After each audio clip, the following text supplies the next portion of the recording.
पिछले एपिसोड में हमने पढ़ा गौतम मुनि की स्त्री अहिल्या शापवश पत्थर देह की हो गई थी, जिसको प्रभु श्री राम ने अपने चरण कमलों की धूलि से उनके ऊपर कृपा की और वे अपने पति के पास स्वर्गलोक को गए। अब आगे। अस प्रभु दीन बंधु हरि कारण रहित दयाल, तुलसीदास सठते ही भजू छाड़ी कपट जंजाल, सियावर राम जय जय राम। प्रभु श्री रामचंद्र जी ऐसे दीन बंधु और बिना ही कारण दया करने वाले हैं। तुलसीदास जी कहते हैं, हे सठ यानी मन, तू कपट जंजाल छोड़कर उन्हीं का भजन कर। चले राम लक्ष्मण मुनि संगा, गए जहाँ जग पावन गंगा, गाधि सुनो सब कथा सुनाई, जेहि प्रकार सुरसरी मही आई। श्री रामचंद्र जी और लक्ष्मण जी मुनि के साथ चले। वे वहाँ गए जहाँ जगत को पवित्र करने वाली गंगा जी थी। महान गाधीराज के पुत्र विश्वामित्र जी ने यह सब कथा कह सुनाई, जिस प्रकार देव नदी गंगा जी पृथ्वी पर आई थी। तब प्रभु ऋषि समेत नहाए, विविध दान मही देव निपाए, हर्षि चले मुनि वृंद सहाया, बेगी विदे नगर निराया। तब प्रभु ने ऋषियों सहित स्नान किया और ब्राह्मणों ने भांति भांति के दान किए। फिर मुनि वृंद के साथ वे प्रसन्न होकर चले और शीघ्र ही जनकपुर के निकट पहुँच गए। पूर्व रम्यता राम जब देखी, हर से अनुज समेत विशेषी, बापी कूप सरित सरनाना, सकल सलील सुधा सम मनि सुपाना। श्री रामचंद्र जी ने जब जनकपुर की शोभा देखी, तब वे छोटे भाई लक्ष्मण सहित अत्यंत हर्षित हुए। वहाँ अनेकों बावलियाँ, कुएं, नदी और तालाब हैं, जिनमें अमृत के समान जल है और मनियों की सीढ़ियाँ बनी हुई है। गुंजत मंजू मत रस भृंगा, कुजत कल बहुवरण विहंगा, बरन बरन बिक से बन जाता, त्रिविध समीर सदा सुखदाता। मकरंद रस से मत वाले होकर भौरे सुंदर गुंजार कर रहे हैं और रंग बिरंगे पशु पक्षी सब विचर रहे हैं। रंग रंग के कमल खिले हैं। सदा यानी सब ऋतुओं में सुख देने वाले शीतल मंद और सुगंध हवा बह रहा है। सुमन वाटिका बाग बन, विपुल विहंग निवास, फुलत फलत सुपल्लवत सुहत, पूर चहुपास, सियावर राम जय जय राम। पुष्प वाटिका यानी फुलवारी, बाग और वन में जिनमें बहुत से पक्षियों का निवास है, फलते फूलते और सुंदर पत्तों से लदे हुए नगर के चारों ओर सुशोभित हैं। बनई न बरनत नगर निकाई, जहाँ जाई मन तहीं लोभाई, चारु बाजार विचित्र अंबारी, मनि में विधि जनु स्वकर संवारी। नगर की सुंदरता का वर्णन करते नहीं बनता। मन जहाँ जाता वहीं लुभा जाता। और सुंदर बाजार हैं, मनियों से बने हुए विचित्र सज्जे हैं, मानो ब्रह्मा ने उन्हें अपने हाथों से बनाया है। धनिक बनिक बर धन समाना, बैठे सकल वास्तु लय नाना, चौहट सुंदर गली सुहाई, संतत रही सुगंध सिंचाई।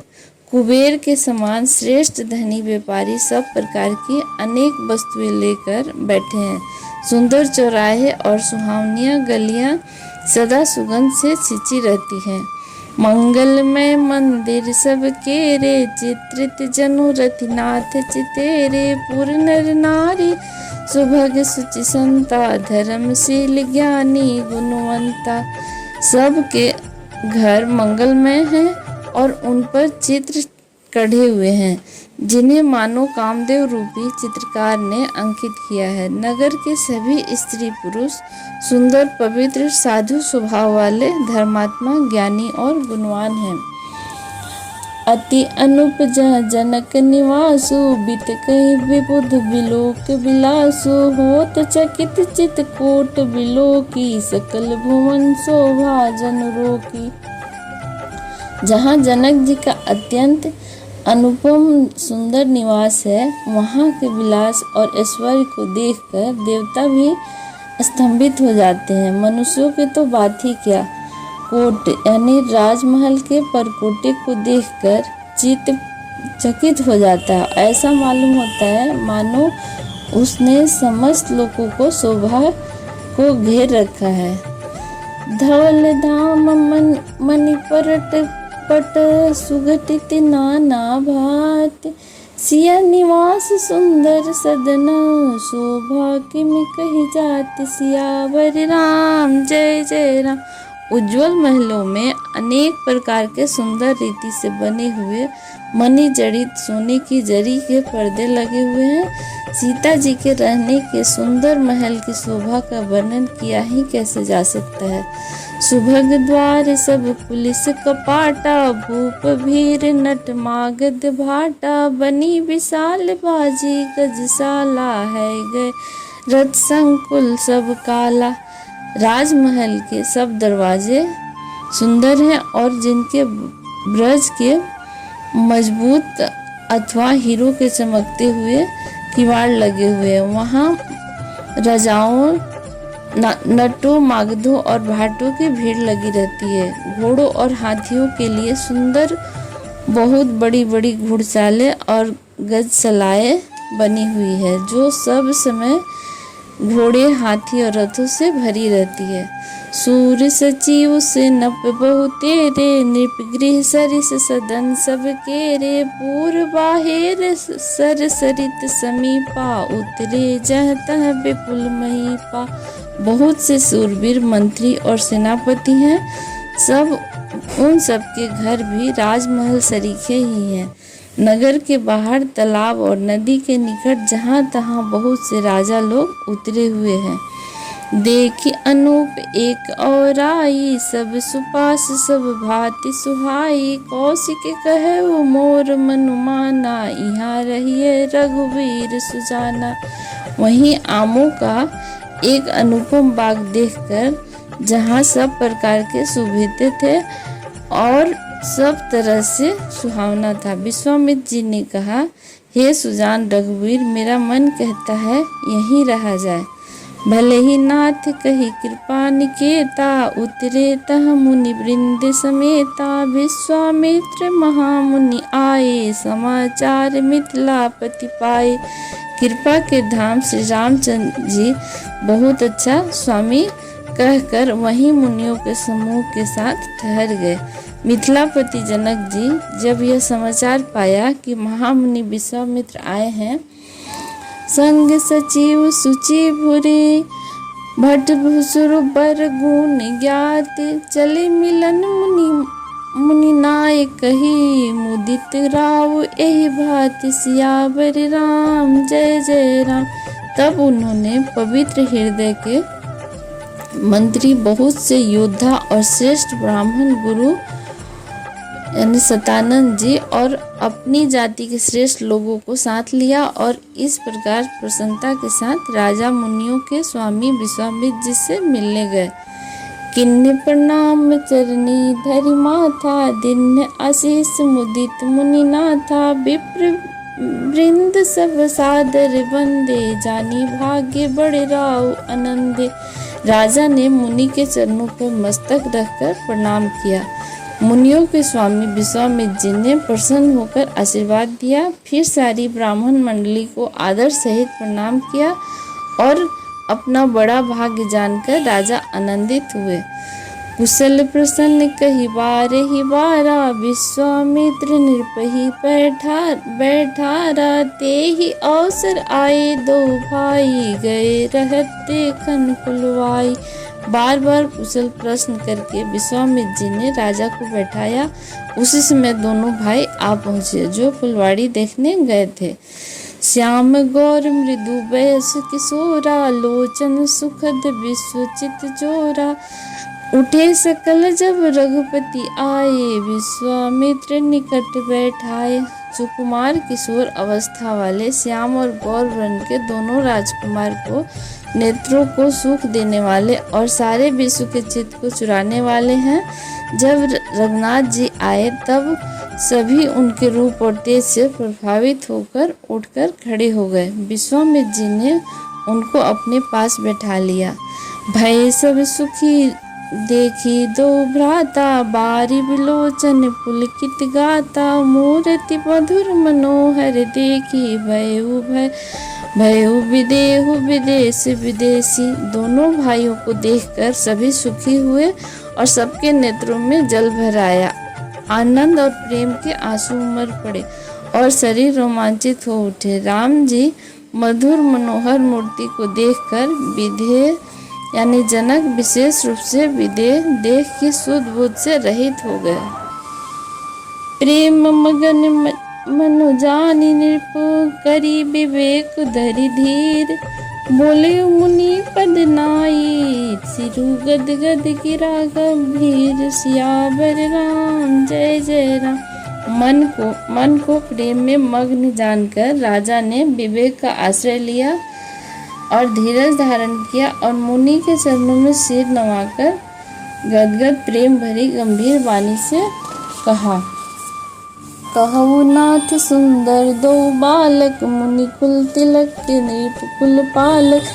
ब्रह्म जग निगम नेति कही गावा, उभय बेस धरि की सो आवा। हे नाथ, कहिए ये दोनों सुंदर बालक मुनि कुल के आभूषण हैं या किसी राजवंश के बालक, अथवा जिसका वेदों ने नेति कहकर गान किया, वही वह ब्रह्मा को युगल रूप धरकर नहीं आया है।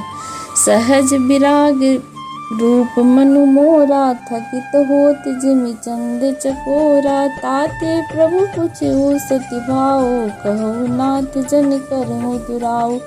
मेरा मन जो स्वभाव से ही वैराग्य रूप बना हुआ है, इन्हें देखकर इस तरह मुग्ध हो रहा है जैसे चंद्रमा को देखकर चकोर। हे प्रभु, इसलिए मैं आपसे सत्य भाव से पूछता हूँ। हे नाथ, बताइए, छिपाव न कीजिए। इन्हीं बिलोकत अति अनुरागा, बरवश ब्रह्म सुखई मन त्यागा। कह मुनि बिहस कहु नृपनी का, वचन तुम्हारे न होई अली का। इनको देखते ही अत्यंत प्रेम के वश होकर मेरे मन ने जबरदस्ती ब्रह्म सुख को त्याग दिया। मुनि ने हंसकर कहा, हे राजन, आपने ठीक ही कहा, आपका वचन मिथ्या नहीं हो सकता। ए प्रिय सब ही जहाँ लगी प्राणी, मन मुस्काई राम सुन बानी। रघुकुल मनि दशरथ के जाए, मम हित लागी नरेश पठाए। जगत में जहाँ तक प्राणी है, ये सभी को प्रिय है। मुनि की रहस्य भरी वाणी सुनकर श्री रामचंद्र जी मन ही मन मुस्काते हैं, हंसकर मानो संकेत करते हैं कि रहस्य खोलिए नहीं। तब मुनि ने कहा, ये रघुकुल मुनि महाराज दशरथ के पुत्र हैं। मेरे हित के लिए राजा ने इन्हें मेरे साथ भेजा है। राम लखनऊ दो बंधु बर, रूप शील बलधाम। मख राखे वो सब साखी जगू, जीते असुर संग्राम। सियावर राम जय जय राम। ये राम और लक्ष्मण दोनों श्रेष्ठ भाई शील और बल के धाम हैं। सारा जगत इस बात का साक्षी है कि इन्होंने युद्ध में असुरों को जीतकर मेरे यज्ञ की रक्षा की। मुनि तो चरण देखी कहुराई, कही न सकही निज पुण्य प्रभाव। सुंदर श्याम गौर दो भ्राता, आनंद हूँ के आनंद दाता। राजा ने कहा, हे मुनि, आपके चरणों के दर्शन कर मैं अपना पुण्य प्रभाव कह नहीं सकता। ये सुंदर श्याम और गौर बन के दोनों भाई आनंद को देने वाले हैं। इनके प्रति प्रीति परस्पर पावनी, कहे न जाई मन भाव सुहावनी। सुनहु नाथ कह मुदित विदेहु, ब्रह्म जीव यो सहज स्नेहु। इस बात इनके आपस की प्रीति बड़ी पवित्र और सुहावनी है वह मन को बहुत भाती है, पर वाणी से कहीं नहीं जा सकती। विदेह जनक जी आनंदित होकर कहते हैं, हे नाथ सुनिए, ब्रह्मा और जीव की तरह इनके स्वाभाविक प्रेम है। पुनि पुनि प्रभु चितो नर नाहु, पुलक गात उर अधिक उछाओ, मुनि प्रशंस नाई पद शीशु, चले उलायु नगर औनीसु। राजा बार बार प्रभु को देखते हैं, दृष्टि वहां से हटना ही नहीं चाहती। प्रेम से पुलकित हो रहा है, हृदय में बड़ा उत्साह है। फिर मुनि की प्रशंसा करके और उनके चरण कमलों को नवाकर राजा उन्हें नगर में लिवा चले। सुंदर सदन सुखद सब काला, जहाँ तहाँ बासुले दिन भुवाला, करी पूजा सब विधि से उकाई, गौराव गृह विदा कराई।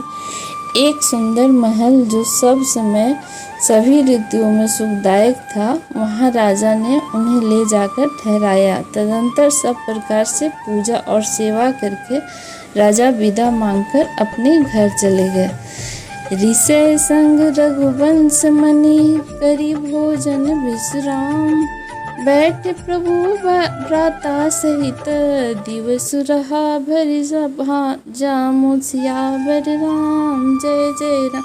रघुकुल के शिरोमणि प्रभु श्री रामचंद्र जी ऋषियों के साथ भोजन और विश्राम करके भाई लक्ष्मण समेत बैठे। उस समय पहर भर दिन रह गया था। जय श्री राम। आगे की कथा अगले एपिसोड में।